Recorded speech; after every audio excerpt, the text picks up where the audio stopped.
Oh, wait. It's noon on Thursday, January 27th. And this is news that you can use from YAA with your dear friends Ray and Zach. And I'm repping the Phoenix Suns today, the number one team in the National Basketball Association. Yeah, they really are doing quite good. Dad, today we're going to talk about a lot, unfortunately. Yeah. Because they're going to be pretty myopically, that's a big SAT word, focused on Tesla. Yeah, it's Tesla Thursday, ladies and gentlemen. It's Taco Tuesdays and Tesla Thursdays. We're gonna talk a little bit about how much automakers actually make on their vehicles, because you can look at the Tesla numbers and you can start to extrapolate out a few things, which is pretty fascinating. So we'll touch on that. We'll come back to the chat, answer as many things here as well, and then hopefully we can put on a half decent show. That would be an improvement. All right, so let me pull up the articles and we can start here. I'm going to open up 2 tabs really quickly and then let me share dueling my screen. tabs. All right, so Tesla absolutely destroyed things. It's like not even close. Tesla hit record $5.5 billion in profit. We're going to talk a little bit about, they're delaying certain things. The headline over on Auto News, their net income, their profit in the fourth quarter was $2.3 billion. Oh, no, that was their net income. That's their profit. Yeah, net income's profit. Okay.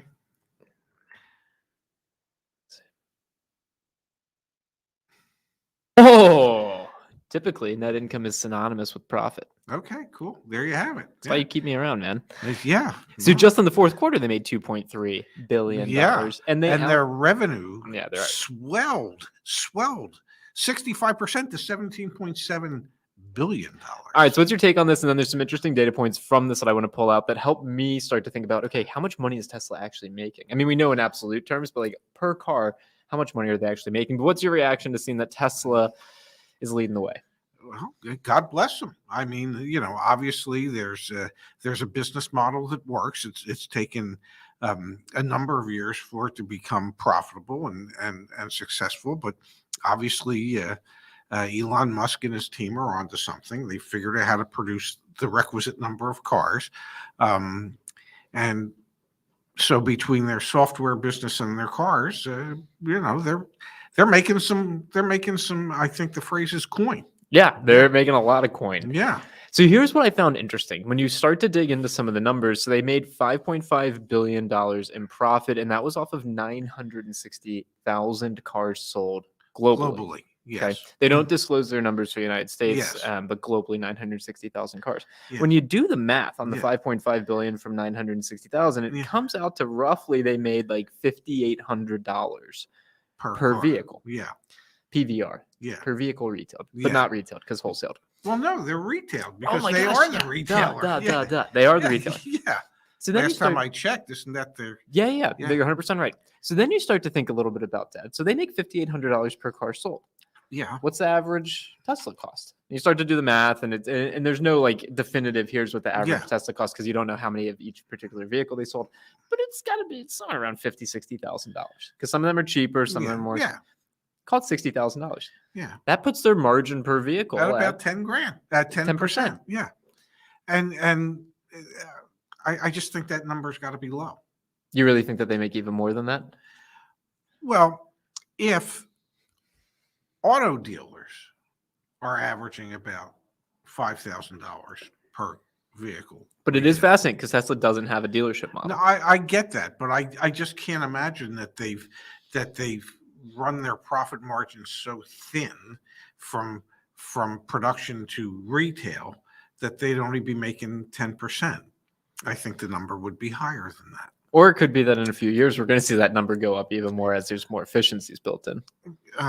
Yeah, but is that, well, that's not net profit. That's just profit. Are you saying like pre-tax or post-tax? Well, I'm saying is the wait, what is net profit versus profit? But there's profit's profit. Is after your costs, your revenues minus all your costs. Well, what I'm trying to say is that if they made $5.5 billion, is that after all expenses? Except for taxes, yes. Are you sure? No. Okay. That's the difference between gross profit and net profit. So you're saying with or without tax? Is that the point you're trying to make? No, not with expenses. Like how much are they paying? Oh, no. people? That's yeah. That's after. Yes. That's 100% after you've SG&A, sales, general, and administrative. That's after everything. They made $5.5 billion after paying everyone, Okay. just excluding tax. So then they're making much more per. So if they're making 10%, that's net profit that they're making, not. All right, let's open a new tab. I don't think there's this distinction between gross profit and profit. There's a distinction. Well, my point is that they're making about $5,800 per car in net profit after all expenses. That's what I'm saying. Gross profit versus net profit. Yeah. Gross profit is after your cost of goods sold. Gross profit refers to the company's profits earned after subtracting the cost of producing and distributing its products. Yes. Net profit is going to be then subtracting away all the other expenses. Yeah. After all of its expenses have been deducted from revenues. Yes. The number that they're telling us, the 5.5 billion. So the net profit is about $5,800 per car, which means that the gross profit is much more than that. Definitely. Yeah, because the goods that are going into producing it, the labor that's going into producing it, those are only some. Maybe on a gross profit level, they're working at a 25 or 30% margin, and then it nets out to about a 10% margin. That's all I'm trying to figure out. I mean, it's like most dealerships. Yeah. 3 years ago, I mean, they operated on about 1.5 cents of every dollar fell to the net profit at the end when everything was done. Today, that number is probably closer to 3 to 4.5 cents per dollar. Mm-hmm. So it's gone up dramatically. So my suspicion is that the profit margin in Teslas is probably around 25 to 30%, and it nets out when everything's all said and done at about 10%. Yeah, because you've got to imagine, which is huge. No, I mean, that's a machine that makes a lot of money, obviously. Yes. Yeah. All right, let's go to the chat really quick here, Pops, and then I want to jump over to another EV-related story because that's all what the news is today. Oh, my God. Lauren, in the chat says, I've heard my whole life that the auto manufacturers really don't make much profit per car. I was always suspicious of this, LOL. I think everyone hears the dealer doesn't make much money, the manufacturer doesn't make much money. I can tell you from having spent 43 years in the car business, that customers think that the dealers are making $10,000 to $15,000 to $20,000 per car sold. Nothing could be further from the truth. Yeah. The ones that are making that kind of money per car wholesaled are the manufacturers, but the dealers up until now, a good year, it was the average with the front end and back end profit was about $2,000 a car. $2,500, maybe $3,000. Today, it's closer to $5,000 or $5,500 per car. Yeah. But people always thought that, we were making $10,000 per car deal. I only wish that were true. I would have retired in my 40s as opposed to in my 60s. Yeah. Kind of hits on what Ryan's asking earlier. Yeah. He's saying, what do dealers try and make on their trade-ins? Just trying to see what kind of negotiating leverage I have when I go to trade in my truck. That's actually where dealerships can make a lot of money. Well, you've always said you make money on used cars when you buy them. Yeah, that's when the dealers make money. They try and buy them as inexpensively as they can, and right now they're paying in many cases retail numbers to be able to buy pre-owned cars, and then mark it up even beyond that in order to sell it. The average gross profit today on a pre-owned car is probably, if I were to guess, $3,000 to $3,500 per car before finance and insurance. So, yeah. But that doesn't mean anybody's willing to negotiate with you at the moment. But I did hear from some friends in the business last night. No, please. That at least in the DC market, things seem to be softening, and dealers are suddenly entertaining, negotiating not only on pre-owned inventory that has been sitting a little bit this month. Sales have been really slow on pre-owned, but they're also starting to negotiate on new cars in some cases, including even Toyotas. Okay, so let's touch on this for just a second before. And on every BMW. Yeah, for sure. Yeah. Let's touch on this a little bit. I used the wrong word earlier. What does it mean when you're getting nervous? What's the saying? I said, I'm not going to repeat it on live on air because it made But me. you get itchy feet. Damn it.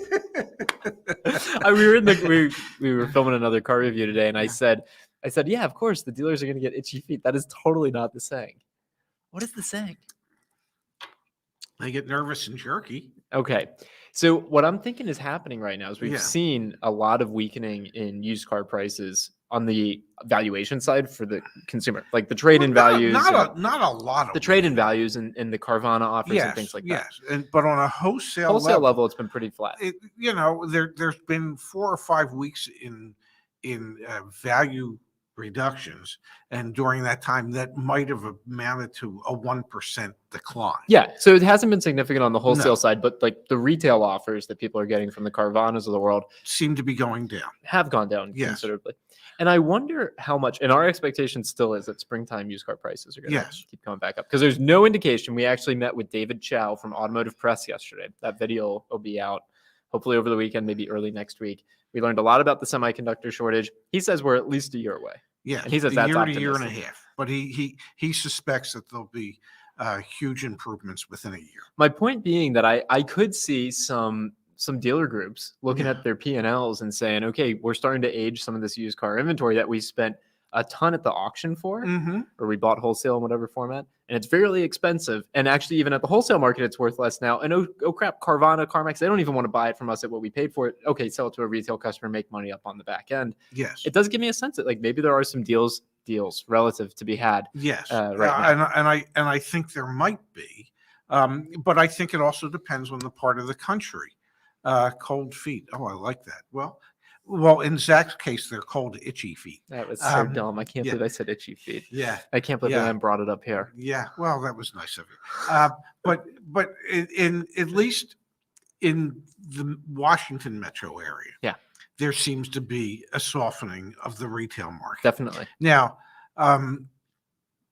this has been a slightly colder winter. You keep bringing up the time of year and the weather. I'm sorry, but the time in the year and the weather have everything to do with car sales. You don't think it has to do with inflation and people getting a little nervous about how much things cost and not wanting to spend money?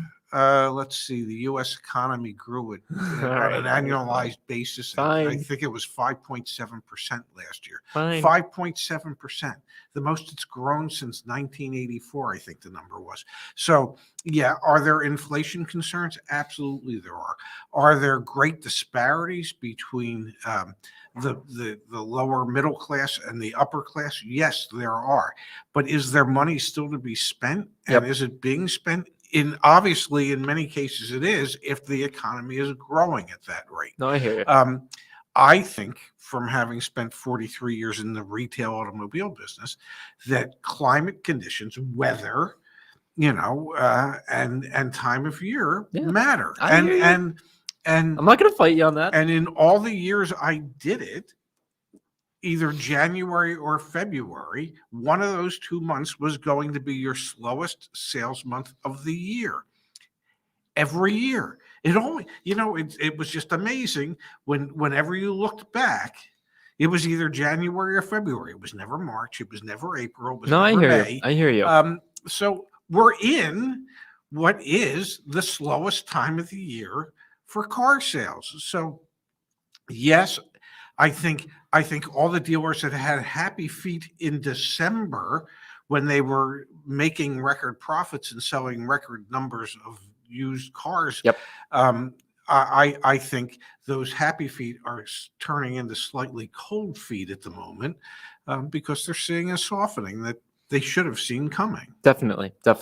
Want to jump to the chat real quick. Okay. Igor, thanks for this comment. We are helping YA members negotiate deals on used cars and being very successful by getting dealers to drop the price. Yes. Yep. Join YA.com, become a member. We'll help you up as best Absolutely. we can. Leon, thanks for this. I sent my son to sign up for YA. Needs help replacing a vehicle. Yeah, that's 100% what we're here to do. There was another one up here from Frank. Thank you for this, Frank. I watched the GV70 review before this too. Excellent review. Thank you for that, Frank. Well, thank you, Frank, and tell all your friends, neighbors, and acquaintances to tune in and watch that review. So here's Michael bringing up a really good point. And again, we talked to David Chow of Automotive Yeah. Press That video is going to be awesome when it comes out. Yes. It's going to take a legacy manufacturer, Toyota, GM, etc., 3 to 5 years to ramp up to efficiently make EVs. If they don't start now or yesterday, they won't be able to compete. It was interesting talking to David because he said even things like simple things like just changing out the chips in the cars have to wait for model year changeovers. Like they can't do things within a year. And so I think there is some validity to this idea that they're behind. But I do want to pull up this other article that I think is relevant for our discussion today, Dad, from Automotive News. It's on the homepage right now. Renault Nissan alliance plows $26 billion into EV blitz. And this is what's interesting about this is the timeline around this one, Dad. This is like we're not trying to do things by 2030. Yeah. The alliance will jointly launch 35 new EVs and pursue a common strategy to secure global battery production capacity of 220 gigawatts. And they had in here, that's by 2030, but here you go, by 2025. As part of the push, Renault will lead development of a common centralized electrical and electronic architecture and introduce its first full software-defined vehicle by 2025. What? Wait, help me with it. A full software-defined vehicle. What does that even mean? Have you ever seen the meme, like, what are those? No. What are those? I agree. I mean, it's in quotations to introduce its first full software-defined vehicle. What is that? I mean, it was important enough to put in quotes. But I think the reason they put it in quotes is because the even author, they don't know what it means. What is it? What do they say? All right, we should get people from the OEMs on our show. We should interview them. Yeah, we should ask them these questions so that I could go. What does that even mean? All right, but here you go. This is what the three automakers aim to have commonized platforms underpin about 80% of their combined 90 nameplates by 2026, up from about 60% today. The whole reason they're doing this is so that then they can transition to EVs. To share costs. Yeah. But it goes back to what we were talking about with David. Like tooling at these plants is complex and challenging. It takes the time. Supply chains. Yeah. So they're putting $26 billion into essentially setting up the foundation so that they can turn over to EVs more quickly. It's fascinating because they are behind, those incumbent players in the space, i.e. Tesla, but then there's a lot of demand. And I know you've talked about on the show, 3%, 4% of car buyers are buying EVs. Yeah. We were out driving earlier. It's growing. It's going to explode. Yep. I get all that. But it can only explode so much if there's no infrastructure. And there's not enough infrastructure, and there won't be enough infrastructure for quite some time. And in huge urban areas like you have me living in at the moment, where does one charge their car if they live in a condominium, if they live in an apartment building? I mean, I know that we pulled into a parking garage here, and it had, in this giant garage, 2 EV charging stations on the first level. Yep. Both taken. Yep. Typically taken by the same cars every day. It's a Mini and a Tesla. Yeah. So, okay.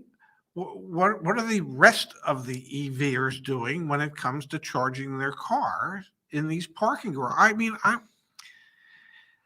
I don't know. It's not like there's a charging station on every corner. No, there definitely isn't. Not yet. But it not seems saying like there won't be. It seems like eventually there will have to be. Yes, and until that eventuality happens, I just don't see the explosion of EV sales to the same degree that I guess a lot of investors do. Doesn't make me right, doesn't make me wrong. Let's go to Igor's comment here. Zach, that's on used cars. Dealers are now willing to work on used cars because they have overpriced inventory and they want to get rid of it. Yeah, that rings true to me. Yeah, that's what my friend was saying. He says, hey, listen, we realized we paid too much for the cars. We're better off getting out of them now than waiting another 60, 90 days and having there been some correction in used car values and taking a bloodbath then. Yeah. So they're trying to mitigate the losses now. And as he said, they're willing to lose upwards of $2,000 on the front end of a used car deal, A, to get some cash out of it, and B, to give their finance department an opportunity to make some of that money back. Wow. So that's the number. That was the number he told me last night. Wow. Okay. Yeah. I mean, so that's pretty good information. If you're out there looking to buy a used car right now, you might be able to. I can't tell you the dealer group you should No. but yeah. It is interesting because we do anticipate that prices will go back up. in the springtime, there's just going to be more demand because of tax Yes. refunds and things like that. Yes. And I do think that I'm still holding out hope. There's probably going to be some sort of government subsidy, some sort of tax incentive. So maybe now is actually a good time to buy a used car. I can't believe I'm saying that, but it might be. It might be. It might. I mean, You want to buy that van we've been talking about? No. I'll take $2,000 off a van. No, they're probably not giving Yeah. you $2,000 off a van. Yeah. Yeah. No, I think you're Yeah. probably right. Yeah. So there was one other story in automotive news that I'll fire across your bow this morning. Pops, let me pull it up here. Is that a BOW? It is. Good. Ford used car platform adds 14-day 1,000-mile money back guarantee. There is more and more push from these OEMs Yeah. to create more compelling direct-to-consumer used car products. We have Car Bravo Yeah. from GM that we talked Yeah. about a while back, and now Ford with their Blue Advantage, which they've had for a while, but now Yeah. they're offering this. This competes directly with the CarMax. Of the 30-day love it or CarMax has the 30-day. love it. Yeah, man, they should do more advertising around that because I forgot it, honestly. Yeah. Love your car guarantee. Yeah. They've done enough ads, Stephen Yeah. Curry. And then Carvana obviously has the 7-day refund policy. And we should do our daily Carvana stock check. I'm curious what's going on there. Yes, because I heard a different rumor about Carvana yesterday as well. We'll share that in a second. But Yeah. what's your take on this? I think it's another example of the OEMs trying to get a little closer in that relationship with the I consumer. think what's happening is CarMax is the number one seller of pre-owned cars in the country. Mhm. And in order to compete against someone like CarMax, who's offering a 30-day love it guarantee, Ford and others through their certified programs are trying to come up with something that works. Yeah. That competes against that. I do find it fascinating that it is another example, though, of Ford and GM and the OEMs just trying. I mean, they're no longer just selling their cars; they're selling all the used cars. Well, yeah, but the difference is for this product, it's probably for their certified pre-owned cars only. No, that's fair. That's Yeah. fair. I should mention I reached out to, because this news story reminds me of the legislation that's going on in Florida that is very obviously like geared towards helping Carvana. Yes. Because I hold out this sneaky suspicion that once OEMs want to sell direct to consumer, they'll just get some laws passed to make it happen. It's worth mentioning Mr. Wright, the senator from Florida, still his office has not responded. They to haven't us. gotten back No, yet? and I requested a comment. So Did you let them know that you have press credentials to the Washington, D.C. auto show? we will be there this Yeah. weekend. I am looking forward to that. Yes. I really, really am. All right, so let's actually do our daily Carvana check here because it is fascinating to see what's going on with them. And yeah, it's down more. Okay. I mean, the story is still the same there. What was the rumor that the rumor that was shared with me last night? This is a rumor. Just we haven't been able to verify it. We haven't tried very hard to verify. We haven't. Truth is, we haven't tried to verify it yet. So we really shouldn't rumor monger. But I received a phone call last night because somebody wanted to know if we had heard anything about the banks pulling back financing for Carvana. And I haven't heard that. That was the first I had heard of that. Now, it wouldn't necessarily surprise me if any number of the banks that give the dealers like 60 days to provide them with a title showing them as a lien holder. It wouldn't surprise me if those banks who are still waiting for titles 10, 11, 12 months down the road have finally said to Carvana, we don't want to play this game anymore. This doesn't work for us anymore. We're not interested in writing any more loans for you, or we won't be interested in writing any more loans for you until you correct the situation. Yeah. So it wouldn't surprise me if it were to happen. My supposition would be it would come in the form of a memo, okay, that would say if this isn't corrected by X amount of time, then we might be forced to consider no longer writing loans for your customers. What liability is there? We talk a lot about not having the title and registration from the consumer standpoint. Yeah. You can't get insurance if you don't already have it, and you can't really be legally driving your car, which are like very much so major issues for the consumer. I imagine there are legal and regulatory hurdles that the bank's going to face. Well, the car is the collateral for the loan. So if you don't know who actually owns it, or if you don't have the title, if the title isn't in the customer's name, listing the bank as the lien holder, as to having a lien against that. Look at that. Igor heard the same thing. Then that can cause, I mean, if payments aren't made, but there's no lien holder listed on a title because there's no title, then the bank can't legally go after the consumer who's not making the car payments. And well, if they can't get a title and a registration, why would they make a car payment? So yeah, it could get really ugly. Yeah, no, it totally in a hurry. could. Yeah, it's kind of scary to think. Yes. All right, I want to pull it up on the screen in case you haven't. We had a couple folks that were with us today, which we really appreciate. They've watched the GV70 review. If you have not already, please go take a peek. Leave us a comment. It's our first one. Yes. First one. First one. It wasn't like we've done thousands before this. We haven't done it was our first one before this. So yeah, we would appreciate insights and input as to what it is you might want to see, or what it is that you feel we could do better, or what it is. I mean, and you might feel, well, by doing better would be don't do them at all. Which you can share that feedback, but we prefer. We're grown men. We can handle that. Yeah, let me turn that off, and then let's click on this really quick. I mean, we've had some. Let's see, pause. That looks like a fun ad. Yeah, I like all our videos, to be fair. So, but no, we've gotten great illustration of the generational differences in buyers, drivers. Yeah, I think that's nice. Branching in a road thing. Yeah, so leave us a comment. Yes, please leave us a comment. We read all these. Maybe we should respond to some pops. Maybe we can do that after we hop off. Yeah, look, the old guy is such a boomer. I am. Come on. I can't help that. It has to do with when you were born. I couldn't control that. That's fair. That's totally fair. So please check it out. Give us your feedback there. I have some unfortunate news. Miss Kimberly Klein will not be on tomorrow for Kimberly's Corner. It's just going to be us two. We will be at the Washington auto show on Saturday, so we'll probably capture some footage there. Maybe we'll go live from there. I don't know if I don't think we're going to go live from there. Leon wants to see a parachuting out of the Bronco. Trust me.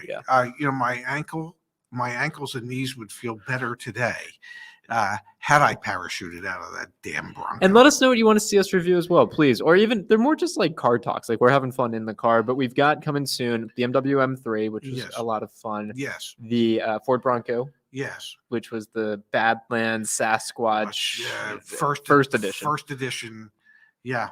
Yeah. Today we were in the Hyundai Tucson, which was kind of interesting to be in there. We have a Mitsubishi Outlander that we're doing tomorrow. 2017, I might add. Yep. So we're trying to review some vehicles that might actually be attainable. Might be attainable as good used cars. Absolutely. Yeah.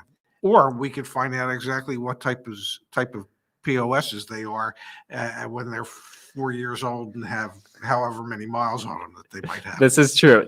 True. And then we've also got lined up already for the following week. You'll be in the Corvette eventually. We've got a Mercedes SUV, the Jeep Grand Wagoneer, which I'm super interested in getting into. So anyway, we've got a bunch, but let us know what you want to see us do there as well. And let's answer our final question before we hop off today, Pops, which is, what are you hoping to see at the car show? Do you have any? Well, me personally, the exit. I am not a fan of car shows, and the reason I'm not a fan of car shows is because I spent my entire adult life around automobiles. That's true. I looked at automobiles all day long. I either appraised cars, I helped to sell cars. And in my spare time away from the dealership, the one thing I didn't want to see was more cars. So your question, what do I hope to see? The exit as quickly as possible. It's just who I am. Do I find cars fascinating? I can tell you that when we're doing the reviews, I get a kick out of driving these different cars and seeing different aspects of them. But I really don't want to spend a Saturday looking at cars. Now, the thing that excites me is that I get to do something I don't want to do with the team that we've assembled. So I'm more interested in spending quality time with those that I'll be with than actually looking at the cars.